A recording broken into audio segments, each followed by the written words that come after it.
முதலாவது சொன்னேன், கர்த்தரிடத்தில் வரும் பொழுது அவர் மனம் திரும்புதலை கொடுத்து விடுவிக்கிறார் பாதாள வல்லமைகளுக்கு. இரண்டாவது, கூப்பிடுகிற எளியவனையும் உதவியற்றவர்களையும் அவர்கள் கூப்பிடுகிறது ஜெபத்தின் கேட்டு பதில் கொடுக்கிறார், விடுதலையாக்குகிறார் என்று சொன்னேன்.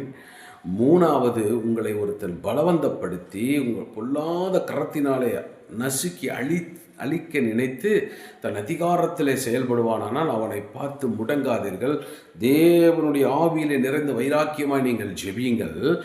அந்த ஜெபத்திற்கு பதில் கொடுக்கும்படி கர்த்தரே இறங்கி வந்து கிரியை செய்து விடுதலையாக்குவார். பொல்லாதவருடைய கரங்கள் முறிவிடும், பாதாள வல்லமைகள் அழிக்கப்பட்டு போகும், பலவந்தருடைய கரங்கள் எல்லாம் முறிந்து போகிறதுனாலே அவர்களுக்கு முன்பாகவே உங்களுக்கு கனம் உண்டாகும். ஆகவே கர்த்தரை நம்பி வைராக்கியமாய் நில்லுங்கள் என்று சொன்னேன், பின்வாங்காதீர்கள் என்று சொன்னேன். நான்காவதாக, கர்த்தர் மேல் வாஞ்சையாயிருங்கள், அதாவது அன்பாயிருங்கள். வாஞ்சை என்றால் அன்பு, வாஞ்சை என்றால் பிரியம், வாஞ்சை என்றால் நேசம். ஆண்டவர் மேலே ஒரு அன்பாக இருங்க. பாருங்கள், அப்படி நீங்கள் அன்பாக இருக்கும் பொழுது ஆண்டவர் உங்களுக்கு வெறுப்பை கொடுக்க மாட்டார், அதே அன்பை பல மடங்காக திருப்பி கொடுப்பார். ஆக நீங்கள் அன்பை அவருக்கு கொடுக்கும்